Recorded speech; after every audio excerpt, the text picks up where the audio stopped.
Welcome you all in this lecture. आज के lecture में हम करेंगे question number 3 illustration 3 which is given on page number 77। क्या कहा है देखो, कैलकुलेशन ऑफ डेप्रिसिएशन। डिप्रिसिएशन की वर्किंग नोट ऑलरेडी जो हमने पहले भी आप कर रहे थे, जैसे पार्टनरशिप वाले चैप्टर में, बिल्कुल वैसे ही यहाँ पर भी डिप्रिसिएशन की वर्किंग नोट करनी है। डिप्रिसिएशन के ऊपर क्वेश्चन है, क्या कहा है, on 1 April 2018 furniture account shows balance of ₹1 lakh. Furniture का बैलेंस है कब, 1 अप्रैल 18 को, which is 1 lakh. On 1st July 2018, additional furniture was purchased for 30,000।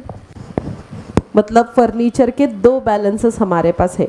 शुरू में अपने पास कितना फर्नीचर था, 1 लाख का। ड्यूरिंग द ईयर मतलब जुलाई महीने में और फर्नीचर लिया गया, नया फर्नीचर परचेज किया गया, एडिशनल फर्नीचर कितने का, 30,000 का, राइट।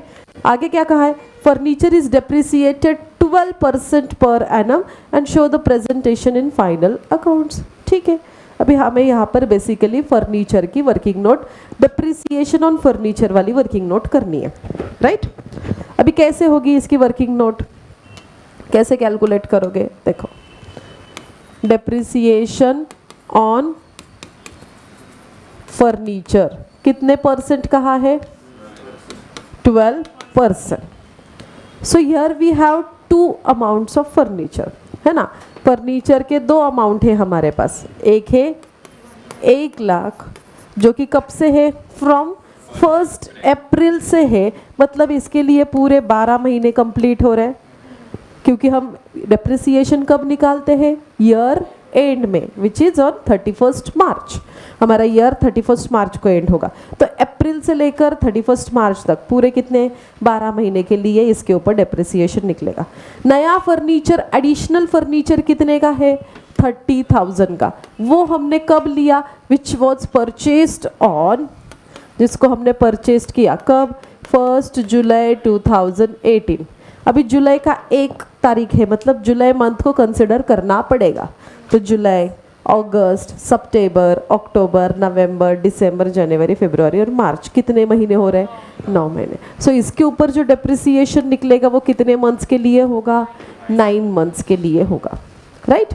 अभी इनका कैलकुलेशन करके वर्किंग नोट पूरी कर देते हैं और फिर इसका प्रेजेंटेशन हम अकाउंट्स में करेंगे। पहले वर्किंग नोट पूरी करते हैं। अभी आपको करना क्या है, 1 लाख के ऊपर डेप्रिसिएशन निकालना है, कितना परसेंट निकालना है, 12% इंटू 12/100, क्योंकि ये पूरे 12 महीने के लिए है, तो इसको हमने इंटू 12/12 लिखना नहीं है, डायरेक्टली हम 12% निकाल रहे हैं। अभी यहाँ पर 2 0 को ये 2 0 गए, बचा कितना, 12 1 जा 12, 12,000 is the depreciation on 1 lakh, right. वैसे ही हमें 30,000 का डेप्रिसिएशन निकालना है, 30,000 इंटू 12% इंटू कितने महीने, सो दैट्स वाई 9/12 करते हुए चलना है। ओके, करो इसका कैलकुलेशन। ये 2 0 को ये 2 0 चले गए, ओके, 12 को 12 गया, बचा क्या, 3 9 जा कितना, 27, और ऊपर के 2 0 यानी कि कितना आया, 2,700। So therefore total depreciation is equal to 12,000 plus 2,700, it will become 14,700 rupees. ये हमारा क्या आया, डेप्रिसिएशन। इसको हमें ट्रीटमेंट इसकी क्या होगी रे, डेप्रिसिएशन को कैसे ट्रीट किया जाता है, एसेट में से लेस, और यहाँ पर सेकेंड इफेक्ट कहा जाएगा इनकम एंड एक्सपेंडिचर के डेबिट में। तो वही चीज़ें आपको करनी है, आप अकाउंट बनाओगे, ओके। अभी हम यहाँ अकाउंट बना लेते हैं।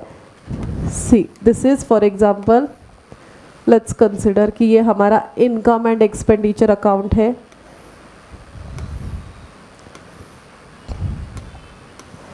और ऐसे ही आप बैलेंस शीट बना रहे हो।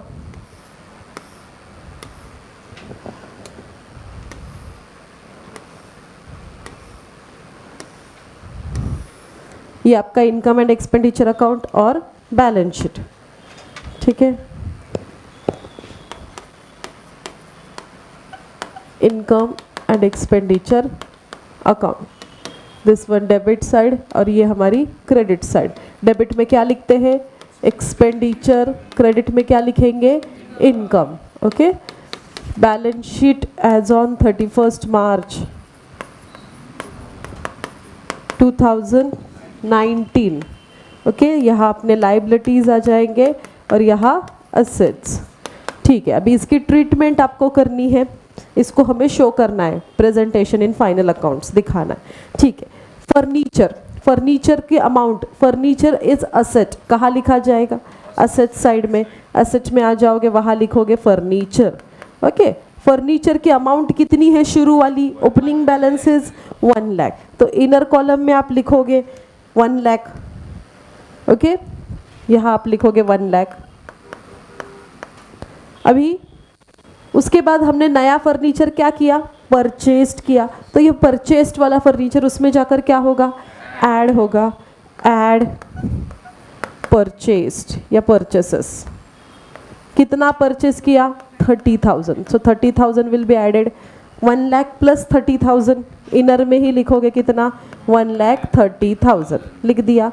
उसके ऊपर हमें निकालना है डिप्रिसिएशन, जो कि हमने ऑलरेडी कैलकुलेट कर रखा है, विच इज 14,700। क्या करेंगे डिप्रिसिएशन की इफेक्ट? इस असेट में से less, second effect expenditure side, यहाँ से बोलोगे लेस डिप्रिसिएशन 12%, यहाँ से लेस होगा 14,700, लेस होने के बाद जो अमाउंट आई वो आउटर में लिखोगे। कितनी आ रही है? कैलकुलेट करो। 1,15,300 आ गई आउटर में। Second effect goes to, second effect किसका? डिप्रिसिएशन का। कहाँ लिखोगे आप? Expenditure, because depreciation is considered as non cash expense, तो यहाँ लिखोगे 2 depreciation on furniture and which is कितना? 14,700 हो गई इसकी ट्रीटमेंट। That's it. आया समझ में किस तरीके से कैलकुलेशन किया? नोट डाउन कर लो। चलो ओके, अभी फोर्थ क्वेश्चन करेंगे हम लोग। क्या कहा है इसमें? देखो, outstanding expenses and prepaid expenses for the current year and previous year. So this is the adjustment of the question specifically related to outstanding and prepaid expenses, उसी के related हमें यहाँ पर दिया है। ओके, अभी जब भी आप ये क्वेश्चन करते हो तो सबसे पहले आपको करंट ईयर क्या है वो ध्यान में लेना ज़रूरी है, बिकॉज करंट ईयर के अकॉर्डिंग ही हम बाकी ईयर, प्रीवियस ईयर निकालेंगे, नेक्स्ट ईयर निकालेंगे और ट्रीटमेंट भी उसी हिसाब से होगी। बिकॉज हम जो income and expenditure account prepare करते हैं उसमें जो भी लिखा जाएगा वो only and only related to current year ही होगा, and that's why current year को समझना ज़रूरी है। अभी आपको जब भी ऐसे दिया नहीं जाता या दिया गया है तो अच्छी बात है, if it is not given तो आप कैसे निकालोगे? रिसिट एंड पेमेंट अकाउंट से कैसे निकालोगे? Receipt and payment. अभी इस क्वेश्चन में तो आपको नीचे दिया है ना, क्या दिया है?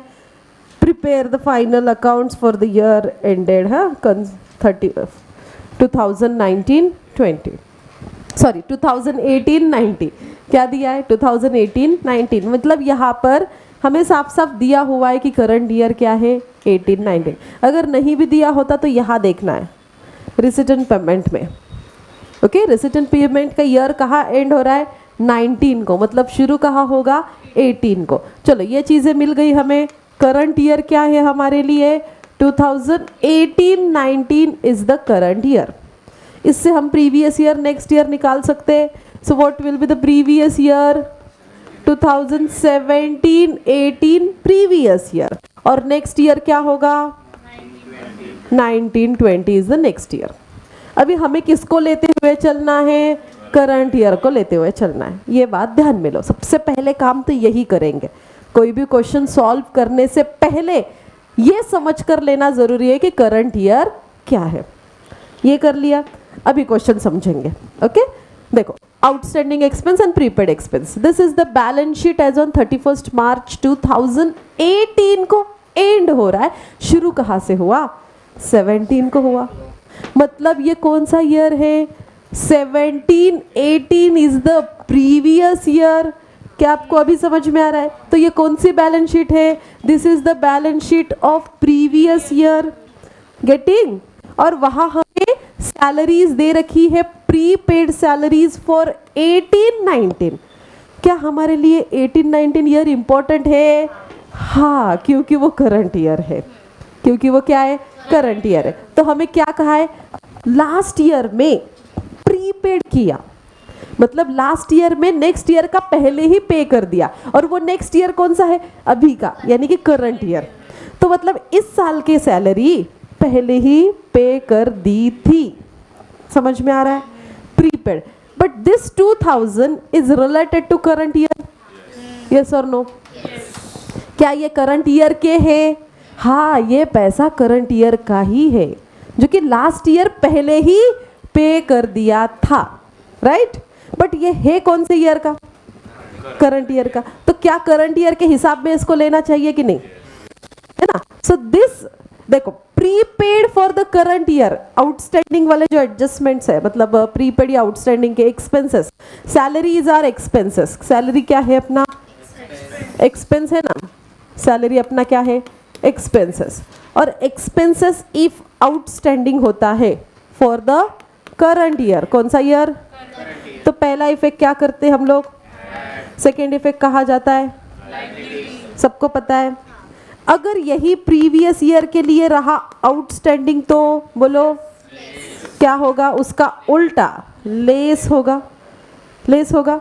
इसी के अगर दूसरी एडजस्टमेंट, आउटस्टैंडिंग हो गया, वैसे ही दूसरी एडजस्टमेंट क्या होती है? Prepaid.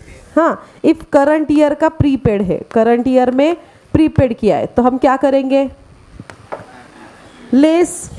Second effect, asset side. अगर वही प्रीवियस ईयर के लिए प्रीपेड है, तो क्या करोगे रे आप?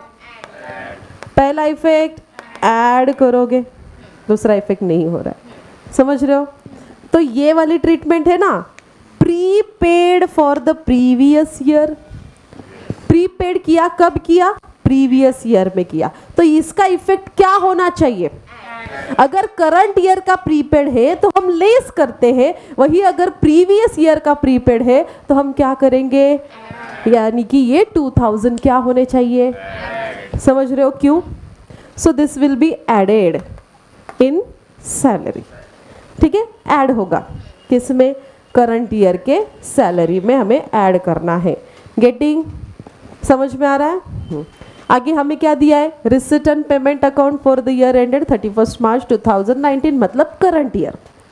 ओके, अभी हमें एक बात ये पता है कि रिसिट एंड पेमेंट में वही लिखा जाता है जो रिसीव्ड हुआ है और जो पेड हुआ है, बराबर? मतलब दिस सैलरी इज पेड, ये पेड कर दी है, हो चुका है। तो 18-19 की कितनी सैलरी है? क्या हम करंट ईयर को लेकर चलेंगे?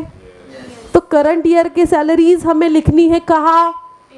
इनकम एंड एक्सपेंडिचर अकाउंट के एक्सपेंडिचर साइड में। मतलब ये इनकम एंड एक्सपेंडिचर के कहा जाएगा एक्सपेंडिचर साइड, यानी कि डेबिट साइड में आप लिखोगे। कितनी अमाउंट लिखोगे? 30,000। 18-19 के अमाउंट वहाँ हम लिखेंगे। क्या 19-20 की वह अमाउंट लिखनी है वहाँ पर? नहीं। क्यों? क्योंकि ये कौन सा ईयर है? तो ये इसका मतलब ये है कि नेक्स्ट ईयर की सैलरी इसी ईयर में हमने पे कर दी। This we called as a prepaid for the current year. इसको हम क्या कहेंगे? Prepaid for current year. क्या ट्रीटमेंट होती है प्रीपेड फॉर करंट ईयर की? लेस होगा। Second effect, asset side. मतलब ये 1000 जो दिख रहे हैं आपको, इस 1000 की इफेक्ट क्या होगे? एक इफेक्ट लेस होगा, दूसरा इफेक्ट असेट में जा रहा है। समझ गए सब लोग? कि प्रीपेड के नाम से। अभी एडजस्टमेंट में क्या कहा है? आउटस्टैंडिंग।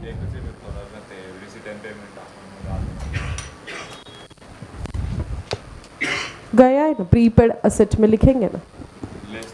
करंट ईयर का है वो, करंट ईयर में किया गया है। प्रीवियस ईयर का होता तो एक, करंट ईयर का है तो नेक्स्ट। इसमें जो है ना, कुटे गेला, इसको हम सॉरी इसको लिखा जाएगा यहाँ पर, कहा? असेट साइड में। ओके, अभी इसको एडजस्टमेंट में दिया होता तो हम लेस करते, बट एडजस्टमेंट में नहीं दिया है तो इसका एक ही इफेक्ट हम कहाँ दिखाएंगे directly, asset side. Otherwise treatment तो यही होती है, समझ में आ रहा है? हाँ, because it is given in the receipt and payment, और रिसिटेंट पेमेंट में दिया है तो उसका एक ही इफेक्ट होता है। तो ये जो 1000 है, 1000 हम कहाँ शो करेंगे, असेट में प्रीपेड के नाम से, समझ रहे हो? ये लेस वाला इफेक्ट हम दिखाएंगे क्या? नहीं, ये अगर एडजस्टमेंट में आता तो दिखाया जाता। Outstanding salaries for the current year which is 5500। अभी करंट ईयर आउटस्टैंडिंग क्या है? करंट ईयर आउटस्टैंडिंग बताओ क्या होगा? एंड सेकेंड इफेक्ट ऐड होगा, सेकेंड इफेक्ट लाइबिलिटी साइड। तो इसकी ट्रीटमेंट होगी add, second effect goes to liability side. इसकी एडजस्टमेंट हमें इसके ऊपर करनी है, इस पे स्टार आ गया। इस वाले की एडजस्टमेंट इस पे करनी है, इस पे स्टार आ गया, मतलब इस पे 2 एडजस्टमेंट बनती है। और इसी की सारी ट्रीटमेंट हमें अकाउंट्स में शो करनी है। सबको क्लियर है हो क्या रहा है, कौन ऐड कौन लेस क्या हो रहा है, समझ गए? ठीक है, अभी अकाउंट्स बनाएंगे और अकॉर्डिंगली रिकॉर्ड करेंगे। आपको प्रिपेयर कौन सा अकाउंट कहा है? इनकम एंड एक्सपेंडिचर और बैलेंस शीट हमें प्रिपेयर करनी, यही कर लेते हैं।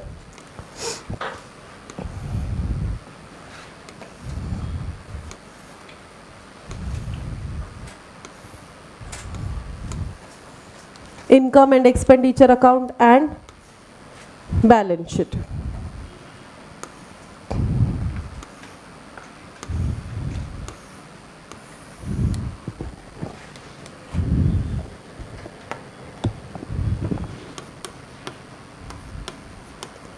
Income and expenditure account, year डालेंगे हम लोग for the year ended.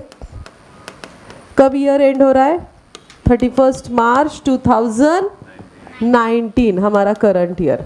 This is debit side, ये क्रेडिट साइड। यहाँ हम लिखेंगे एक्सपेंडिचर, ओके। यहाँ अपने आएंगे इनकम, ये अपनी है balance sheet as on 31 March 2019, liability side and this one is asset side, okay। चलो अभी ट्रीटमेंट करनी है, ध्यान दो। सबसे पहले हम क्या करेंगे? सैलरीज रिकॉर्ड करेंगे। ये जो सैलरीज वाला पॉइंट है इसे रिकॉर्ड करेंगे कितना? 2018-19 की salary which is 30,000। Salaries expense कहाँ लिखा जाएगा? एक्सपेंडिचर साइड में। यहाँ लिखेंगे टू सैलरीज। अमाउंट लिखनी है 30,000 कहाँ? इनर कॉलम में 30,000 लिखा। उसके बाद ट्रीटमेंट, ये वाली ट्रीटमेंट कि prepaid salaries in the previous year, okay, which is 2000, क्या होगा? ऐड होगा। तो यहाँ लिखो add prepaid salaries for previous year, या स्पेसिफिकली आप ईयर भी मेंशन कर सकते हो, फॉर 17-18 विच इज 2000। यहाँ कितने ऐड हो गए? 2000। इनर में कितने आए? 32,000 हो गया। और क्या करना है? ये लिख दिया करंट ईयर का। Outstanding salaries for the current year which is 5,500। Current year की सैलरीज क्या होगी? Add outstanding salaries for current year, for current year which is 18-19। कितना आउटस्टैंडिंग है? 5,500। ये ऐड करेंगे और इनका टोटल आउटर में लिखेंगे। 32,000 प्लस 5,500, 37,500। ओके, अभी ये आउटस्टैंडिंग ये एडजस्टमेंट में आया है ना, इसका सेकेंड इफेक्ट भी हमें शो करना है। कहाँ शो करेंगे? एसेट साइड में। Outstanding expense, sorry, outstanding salary कहाँ? लाइबिलिटी में जाएगा। हाँ, मैं मिस्टेक। आउटस्टैंडिंग सैलरीज एक्सपेंस है, कहाँ जाएगा? लाइबिलिटी साइड में। सो यहाँ आप लिखोगे आउटस्टैंडिंग सैलरीज एंड अमाउंट कितनी है उसकी? 5,500। ओके, आपको मेंशन करना है ईयर तो आप मेंशन भी कर सकते हो। 2018-19 की सैलरीज आउटस्टैंडिंग। ओके, आया ध्यान में? उसके बाद ये 19-20 वाला कितना है? 1,000 which is prepaid. Prepaid next year के लिए पहले ही पे कर रखा है। अभी नेक्स्ट ईयर का रिलेशन करंट ईयर से नहीं है, इसके इसमें इंक्लूड करेंगे क्या? नहीं, बिकॉज ये रिलेटेड टू करंट ईयर ही होना चाहिए। इनकम एंड एक्सपेंडिचर में वही रिकॉर्ड किया जाता है जो करंट ईयर से रिलेटेड है, एंड दैट्स वाई इसका सेकेंड इफेक्ट हम एक ही इफेक्ट दिखाएंगे डायरेक्टली। कहा? एसेट साइड में, वहां लिखोगे प्रीपेड सैलरीज।